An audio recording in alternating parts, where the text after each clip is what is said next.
Olá, saudações, sejam todos muito bem-vindos.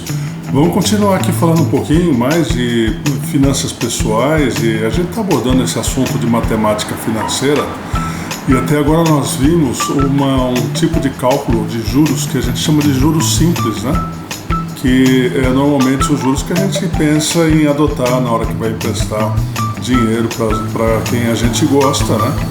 Mas não é a realidade do mercado. Quando você pensa em aplicações financeiras e o mínimo que você vai querer exigir é definido por juros compostos. Vamos trocar a telinha aqui. Isso. Então, juros compostos, né? Então, eu juntei aqui o exemplo que nós já tradicionalmente estávamos usando lá para o cálculo do juros simples. E vocês se lembram aqui, né? O rendimento ali é R$100 e chega no final, tem uma sobrinha ali, ou melhor, uma falta, né? De R$6,55, que você vai precisar ser ressarcido disso. Note a diferença do cálculo para os juros compostos, que no final não é R$6,55, é R$6,72. Pode parecer pouca coisa, a diferença dos centavos ali, mas se você pensar num empréstimo de R$100 mil, essa diferença aqui, claro, os juros é 31% ao mês só, a inflação de fevereiro de 2025, isso aqui vai dar mais de, sei lá, R$1.700 de diferença. Então é um troquinho bom, assim que dá para tomar umas tubaínas no fim de semana. Então defenda o seu dinheiro, ora bolas, né? Que você tome as tubaínas e não quem emprestou dinheiro para você.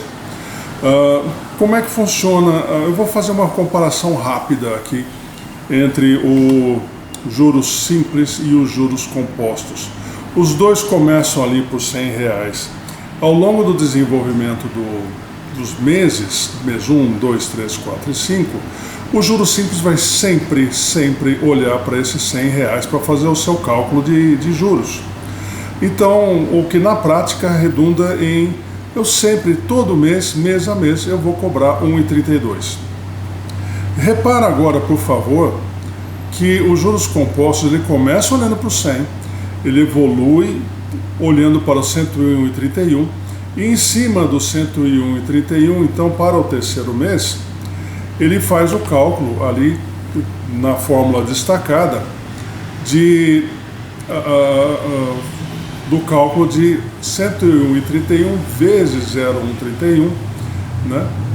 Que dá o 102,64, já dá uma diferença em relação à segunda parcela do juros simples, né? E essa diferença aumenta aqui na terceira prestação, na quarta prestação e na quinta prestação, tá? Então isso acaba dando aquela diferença aqui no caso são 17 centavos, é isso? No valor final, mas se você pensar em números maiores, a importância é um valor grande, né? Então, novamente, para evitar que a gente fique toda vez dependendo de uma planilha eletrônica, onde a gente lance os valores, faça os cálculos como estão descritos aí na formulinha mais simples, né? O pessoal bolou uma fórmula mágica automática que já dá o valor para você, que é esta fórmula aqui, né? Temos algumas novidades na fórmula. A primeira novidade é que essa fórmula dá o montante, não os juros, né? O que é o montante? É o valor inicial, aqueles R$100, né? E somado aqueles 6,72, né? Então é o capital mais os juros, tá? Então essa formulinha vai te dar direto o montante, sem intermediários. Eu vejo nisso uma vantagem em relação à formulinha do juros simples, né? O C continua denotando o capital, o I minúsculo continua sendo a taxa de juros em decimais. Lembra, por favor, que 14% quer dizer 14 dividido por 100. Para você transformar uma porcentagem em número decimal, você divide esse número por 100. Né? Então você avança 2 casas, a vírgula 2 casas para a esquerda. Então 14 vira 0,14. Né? E o Tzinho, ele é o tempo naquela unidade indicada pela taxa de juros. Se você está falando de juros ao mês, então o Tzinho tem necessariamente que ser em meses. Se você falar que os juros é ao ano, então aí o Tzinho ele se transforma nesse período de 12 meses, tá? Então essa é a fórmula que eu quero que vocês, por favor, deem uma pausa agora no vídeo e copiem, façam uma colinha aí para vocês que nós vamos usar essa fórmula aí para brincar um pouco com 2 exemplos aí, né? O primeiro, qual é o montante a ser pago ao final de 5 anos por um empréstimo de R$2.000 a juros compostos para uma taxa de juros de 0,5% ao mês. Então note aqui, por favor, que eu estou fazendo aqui, nessa primeira tentativa, eu tenho que converter aqueles 5 anos lá em número de meses, né? Então por isso que os 5 anos, a formulinha lá tem um número elevado à potência 60, porque são 60 meses, elas completam 5 anos, tá?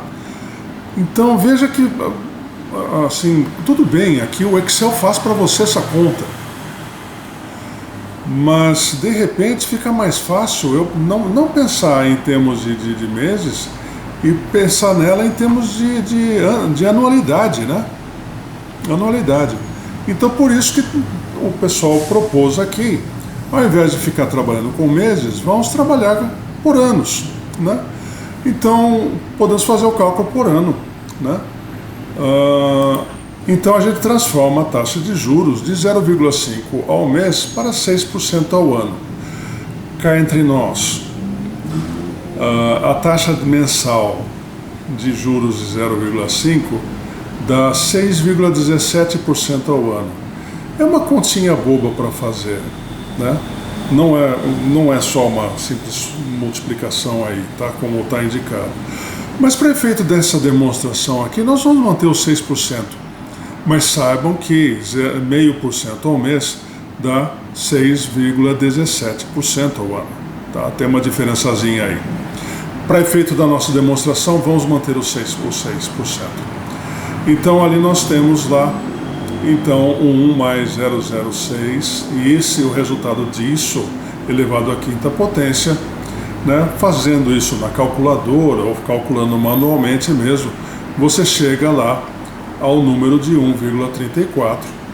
O 2.000 é o capital, que está lá na fórmula, lembra? Capital é o valor, é o dinheiro inicial, né?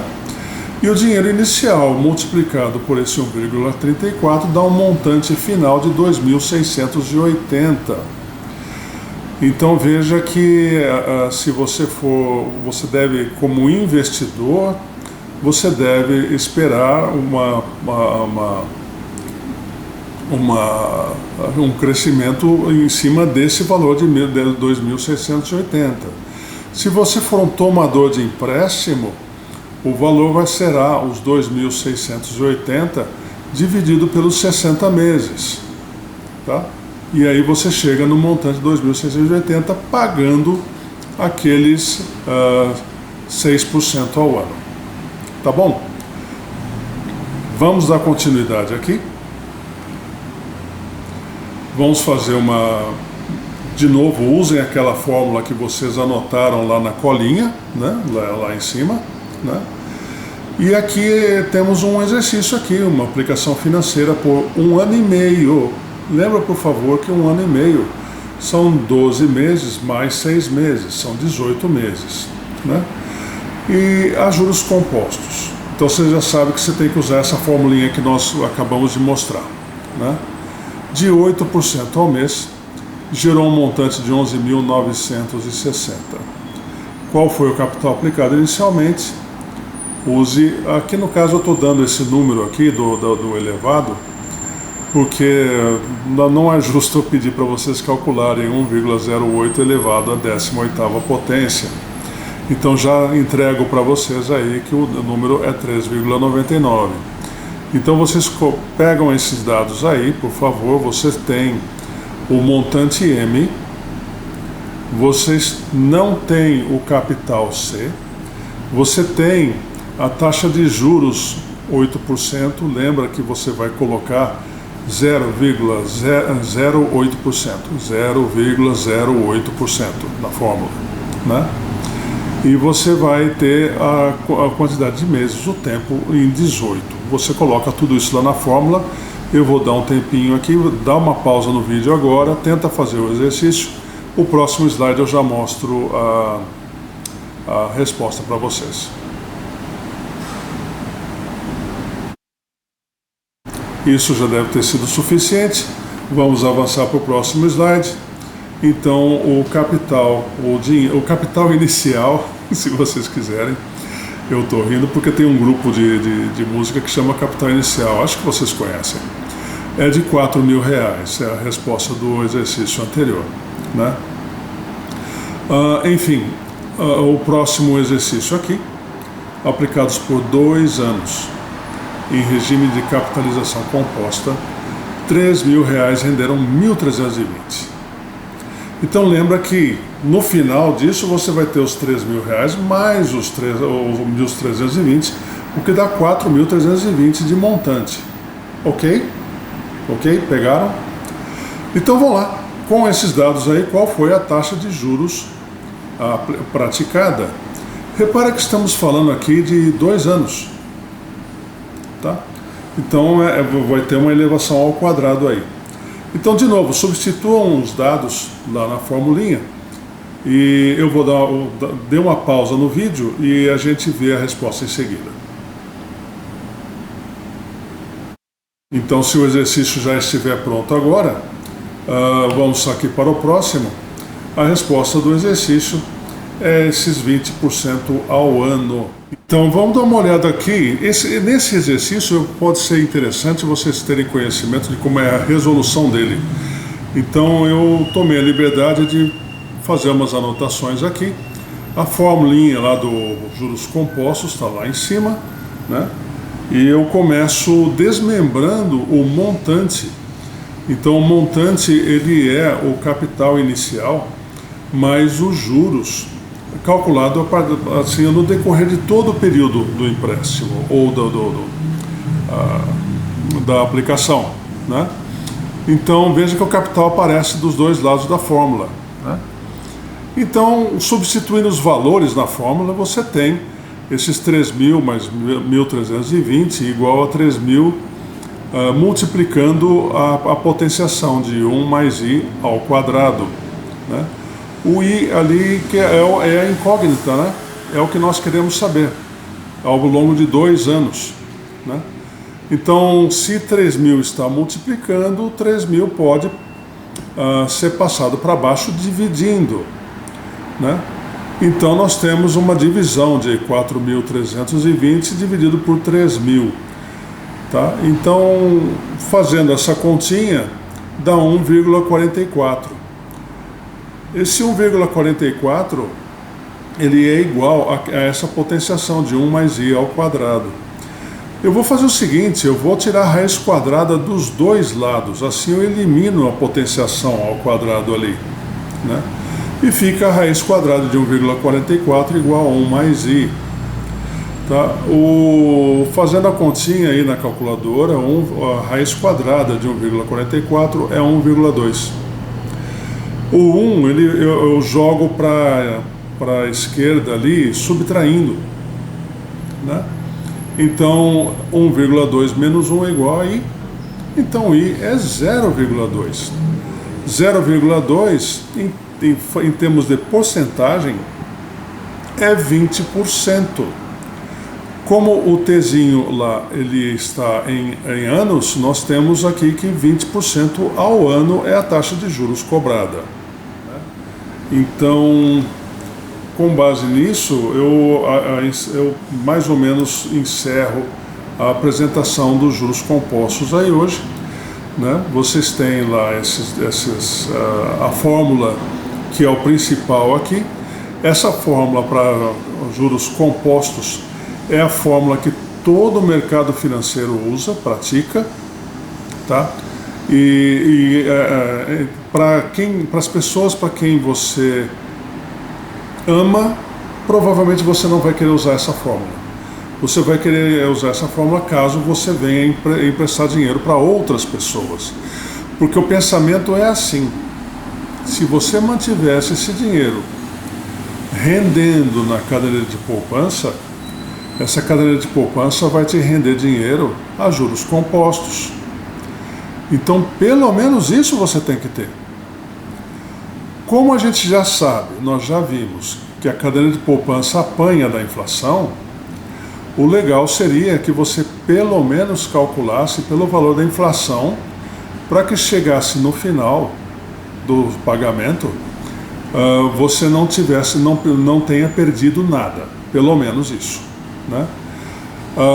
O bom mesmo é você ser banqueiro, tá? É você ser banqueiro, porque daí como banqueiro você remunera o sujeito que deixa o dinheiro na cadeira de poupança em 0,62% ao mês, mas quando você pega esse dinheiro dele, que você está pagando 0,62% ao mês, você pega esse dinheiro dele e empresta para uma outra pessoa, você vai cobrar 8% ao mês, não é ao ano, é ao mês. Então aí você tem os lucros reais, os lucros bacanas, né? E esse valor, veja que não é só a cobiça do banqueiro, tá? Como tem muita gente que não paga, esses 8% eles têm embutido um seguro para o caso de você não pagar, e mais o pagamento de todo um escritório de cobrança que fica fazendo cobrança em cima dos maus pagadores. Então, 8% ali, o brasileiro também é parcialmente responsável desse eu imagino que haja muita gente que não pague, né, e acaba gerando um problema aí para os bancos também. E por isso que os juros do Brasil acabam sendo caros. E eu vou parar de comentar sobre por que os juros do Brasil é alto aqui, por aqui. Vamos colocar isso só nas costas do brasileiro, não vou falar mais nada, tá bom? Então, gente, é isso que eu tinha para falar para vocês. Espero que você tenha sido de utilidade e a gente volta a se encontrar novamente, então, num próximo vídeo. Muito obrigado pela atenção e até mais.